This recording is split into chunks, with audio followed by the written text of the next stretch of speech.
Vasudeva. Om Asmat Gurubhyo Namah. So I welcome all the brothers and sisters from Russia, Ukraine, and all the European countries, as well as brothers from other continents also.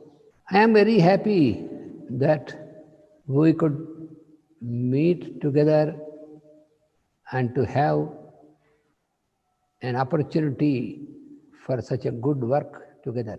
It is a new situation that we are physically at a far distance to each other, but yet we are always close to each other. We were allowed by the masters to work together without interruption in spite of these situations.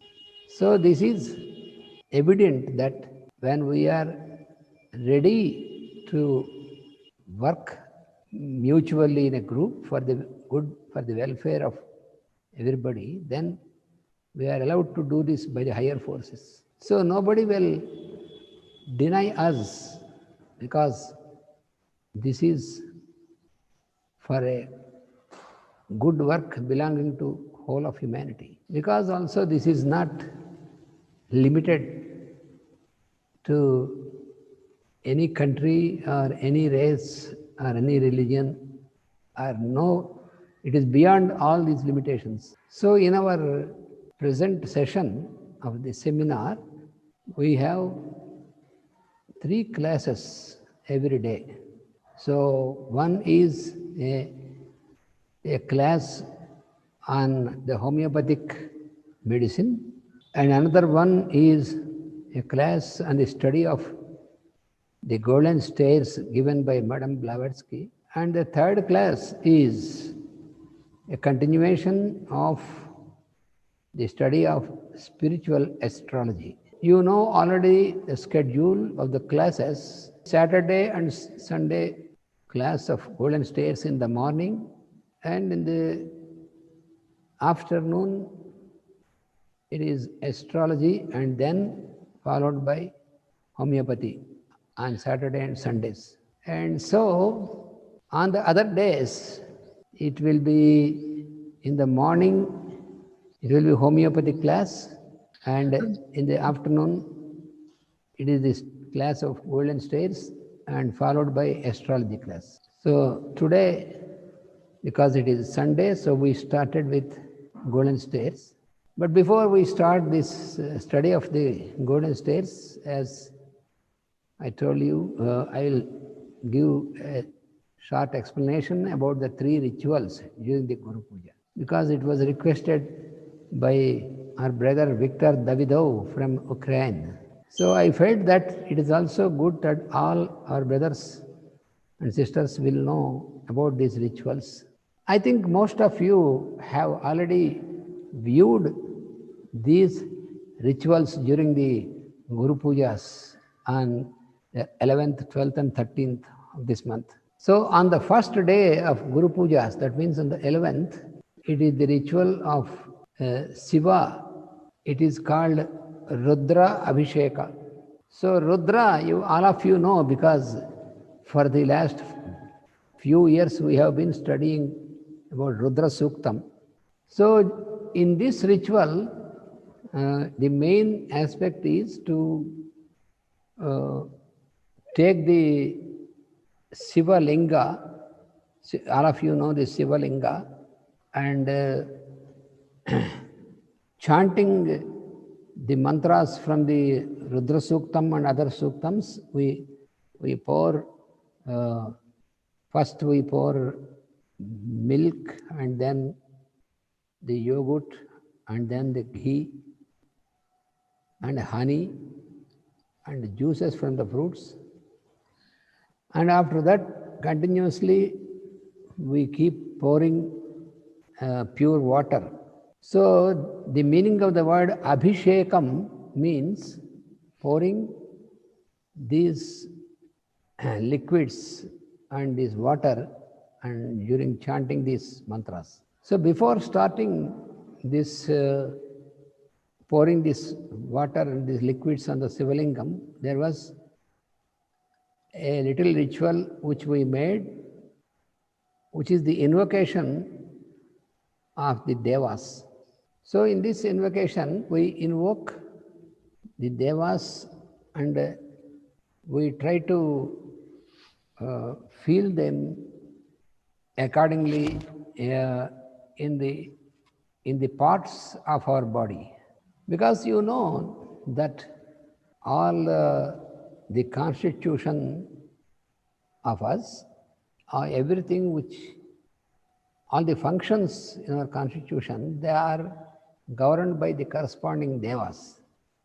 So we try to locate each of the devas according to the function. We try to locate them in the parts of our body. So the devas are all pervading because they exist everywhere, pervading and working for the whole creation. For example, you have Agni.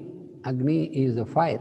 So it is explained in the Vedic wisdom, the Vedic text, that Agni is the first and foremost of the devas who expresses into this creation.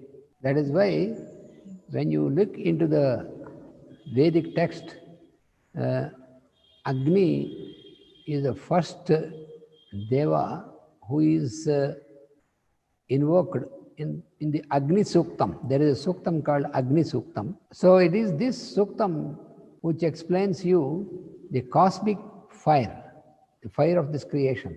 So like this, we invoke Agni, the Lord of cosmic fire, and Indra, the Lord of senses, and who is also explained as the chief of all the devas, and also Vayu, the Lord of pulsations. You know, every day what we utter, Namaste Vayu.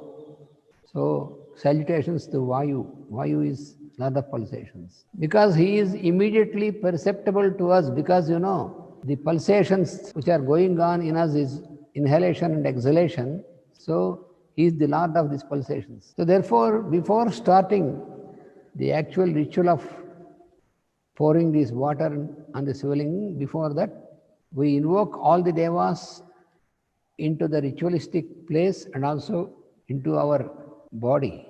Because all this activity of the creation is because of the work of devas only. And while pouring this water and uttering this Rudra Sukta also, then this gives this ritual of pouring this holy water on the Sivalingam, this makes a purification of the vibrations which are in and around us in the space.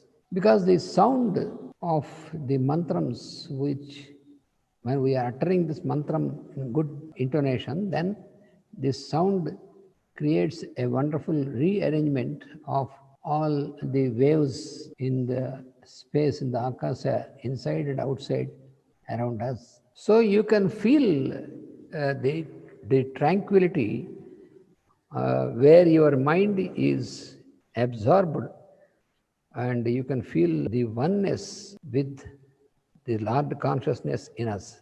You know, what happens is, while we do this ritual, pouring the water and uttering these mantras, this will produce very harmonious vibrations, and these vibrations which emerge from the utterance, they spread into the space and they reach far, far into the inner conscious levels, make a purification of all the people. And this produces also a good connection with these intelligences, these devas. And these harmonious vibrations will bring a good healing energy, which is very much required to neutralize all the disturbances in the atmosphere and in mental state of all, because there is universal mind, you know, there also. There were many sorts of applications and which were experimented by conducting this ritual for the benefit of the people.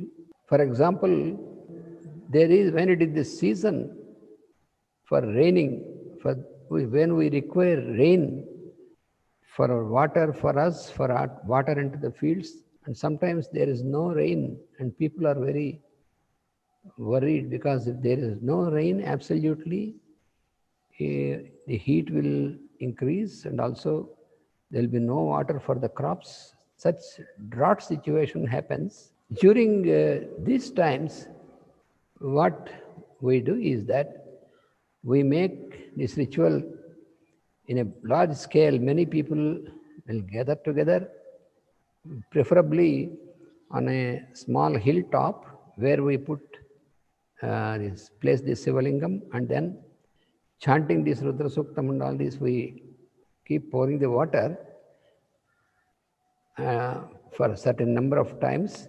And many times it was found that at the end of the ritual, we can see clouds are attracted and then it starts raining invariably.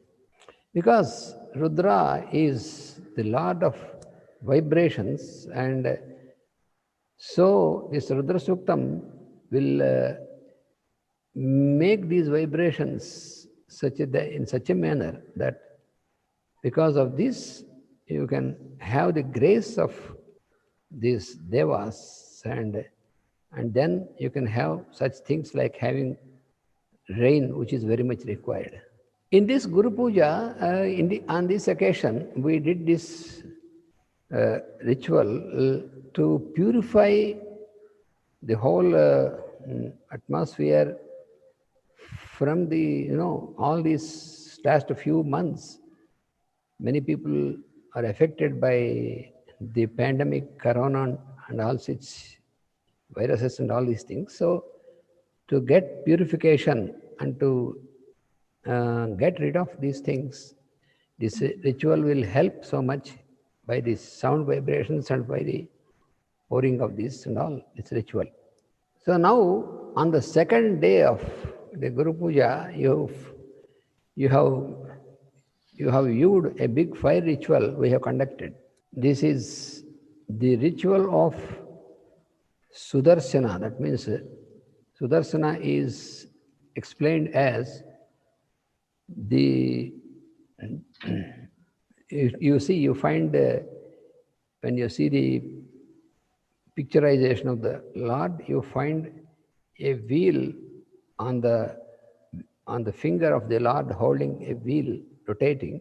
It is called Sudarshana. It's symbolic. So this Sudarshana, which is a wheel with a center and circumference and with rotation, this is a symbol of great force. This is a weapon, and this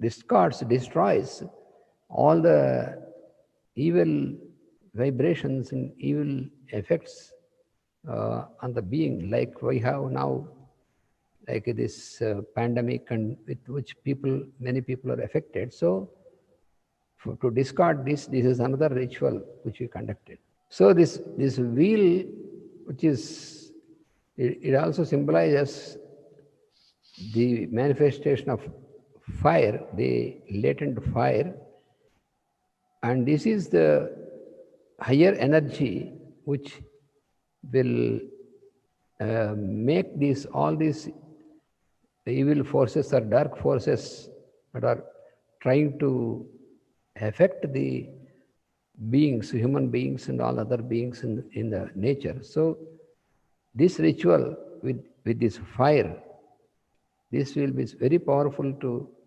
eliminate these effects. So in this, what we put into the fire is basically the ghee made from the cow's milk.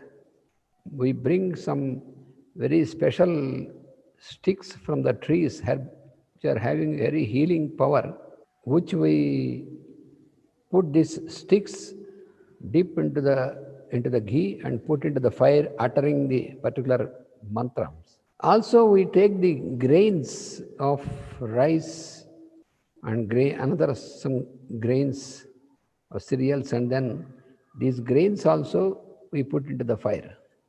So we take some also other grains like sesame grains and wheat, the other cereal grains and all these things also, because each of these grains, they correspond to each of the planetary deities. So we put these into the fire. So this is mainly we utter, we chant the sounds, the mantras corresponding to the rotation of this wheel Sudarshana. So all these Vedic mantras are uttered, and uttering these mantras, then we offer these substances into the fire for the devas. Why we offer these substances into the fire is that when we want to offer the particular substance to the particular deva, how it will reach that deva?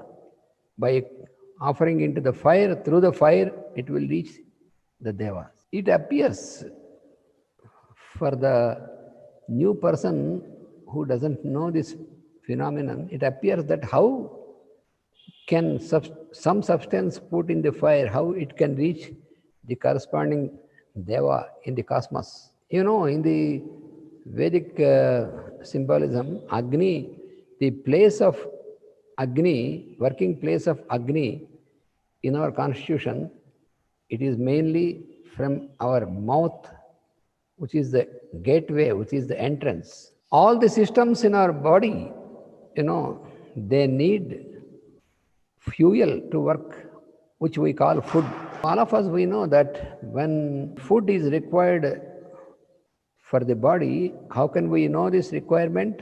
By the sensation of appetite. Appetite is also the activity of fire in us. All the vital activity is because they need the vital force, and the vital force is the distribution of energy, and which is from the cosmic fire.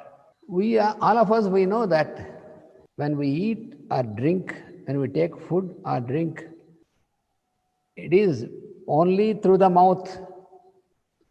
That is how we take, of course, unless somebody is unconscious and something is given by infusion or other artificial methods. But normally, we take food or drink through the mouth. This is gateway, and this is distributed to all the parts of our body. This we know.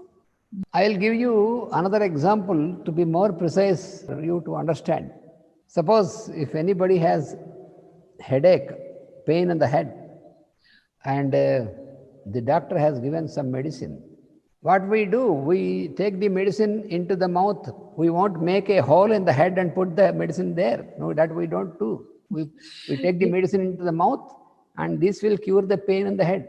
So in the same manner, when you want to offer anything to any deva, you have to put into the fire. So through the fire, through Agni only, that reaches the devas. Therefore, in all the Vedic rituals, invariably Agni or the fire is the main aspect through which only you conduct the ritual for any of the devas for any purpose. In most of the methods of worship and most of the rituals, the fire ritual or Agni is very important, which we invariably conduct this fire ritual.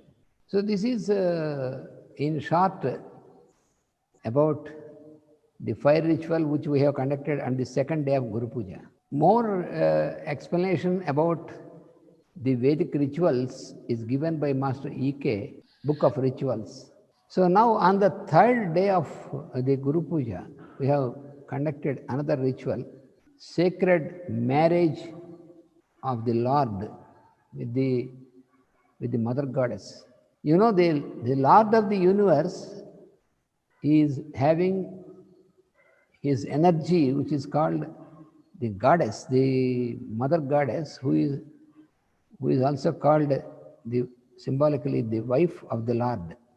So all these devas who are working for the creation, all the cosmic intelligences, you have the intelligence and the energy.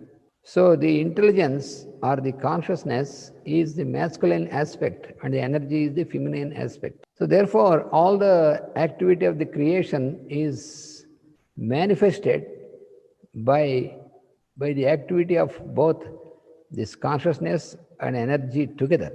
We celebrate, we conduct marriage of the Lord of the universe with the Mother Goddess, which is a symbol of this oneness, a symbol of the mutual existence of the Lord consciousness and his energy, the Mother consciousness. The Father, Lord is the Father of the universe and is Mother of the universe. So the celebration of marriage also is itself is a ritual, and the same is imitated while we perform the marriage of the human beings also, because it is a part of the ritual. Because in the ancient tradition, marriage means not just a nearness of the physical body and the physical level, but it is more from the higher levels, from the spiritual level of consciousness and the spiritual, mental, and then ultimately physical together also. But so marriage is a very auspicious ritual.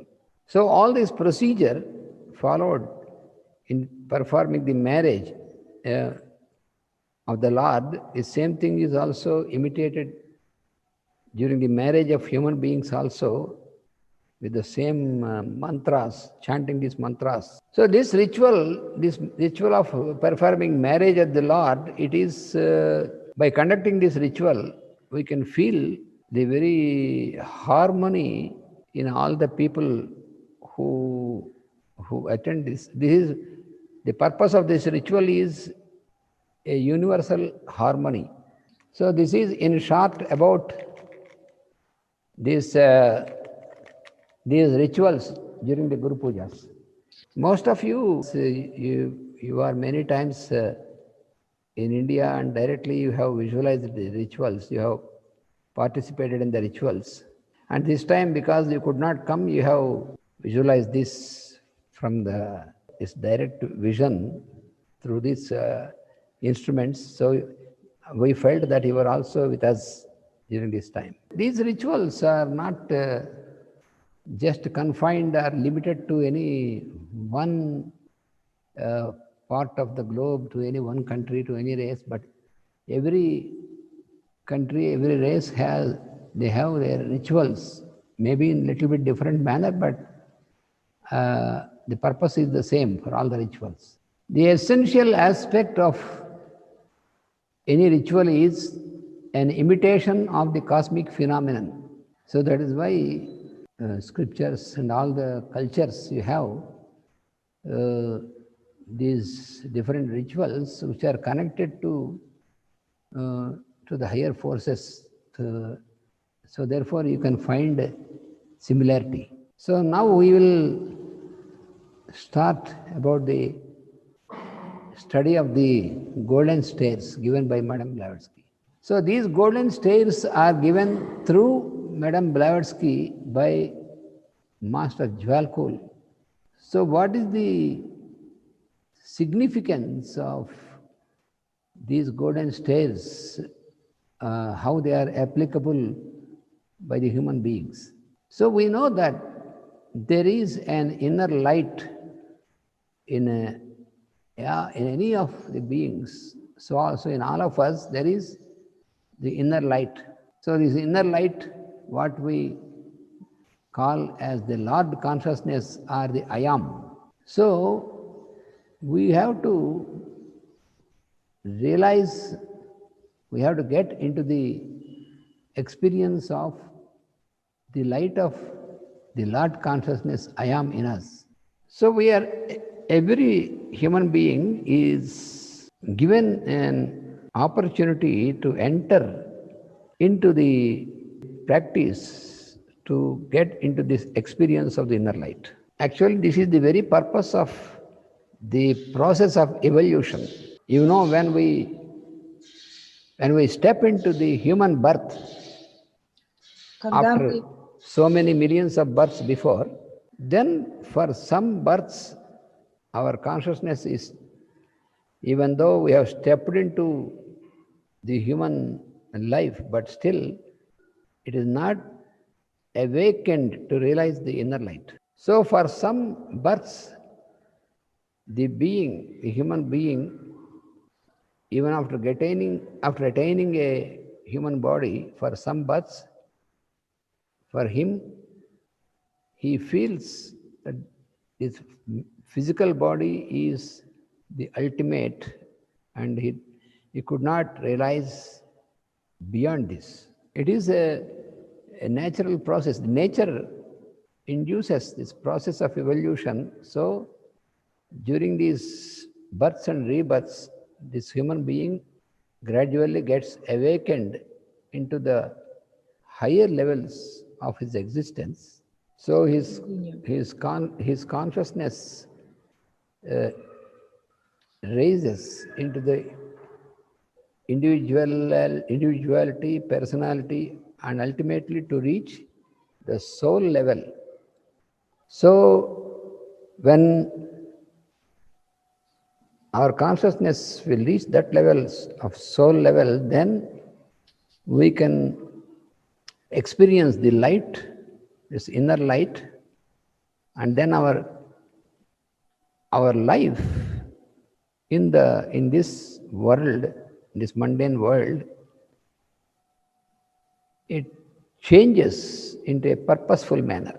So what is the goal of this is to be able to live as the inner light. So all the spiritual practices, the practice of yoga in the true sense is given by the rishis, all the procedure to raise ourselves to that soul level. That means we get stabilized in the yogic way of living. How is this state of yogic way of living? How can we understand this? In this state,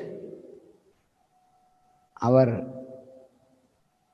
buddhi means the will, discriminative power, where the discriminative power is, which is the level of our will, that is called buddhi, and the mind and the senses, all these exist, all these work as the petals in a flower. When you observe a fully blossomed flower, you see all the petals, even though they appear separate from each other, but they live together in a perfect harmony, and they experience only the oneness. So we call it flower, we call it only a total one object, a totality. So this is an example of the yogic living. When we live in this yogic state, then all the outer world will be experienced as a illumination of our own inner light. So we experience this inner illumination in any person whom we come across around us. We experience the same inner light in that person also. Then our vision of this whole world with all the beings around us, our vision will be a vision of reality, a true vision. So the goal of our living in this world is to live with this inner light and with this illumination inside the temple, which is our body. Our body should be understood as a holy temple where we live. So if you consider our body as a holy temple, then the ayam, the inner consciousness, is the Lord inside the temple. Sanctum sanctorum it is called. So our individual consciousness will be like a priest to lead us into that Lord consciousness, which is In that, there seated inside us. Then we stand one with the Lord. So for this purpose, masters from time to time, they give us the proper procedure to be adopted in our daily life. So these golden stairs given through Madam Blavatsky, this is also such a wonderful procedure for us to reach this goal. So why it is called golden stairs? What is the significance of gold in this? You know, the one white ray of light which will be expanded into the seven colors and which you find the first color when you observe the sunrise in the morning, this first color which we can see is the golden color. Therefore, gold signifies this light of the Lord and the Mother Goddess. This is a mystic word in the Sanskrit language, Suvarna. Suvarna, generally Suvarna means gold, but esoterically Suvarna means the wonderful inner light, the light of the Lord.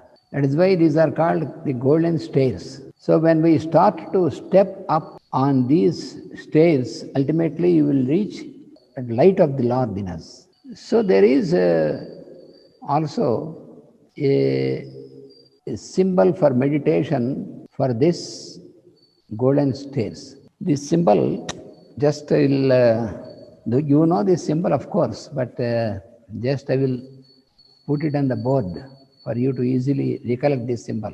Just I will write down the symbol.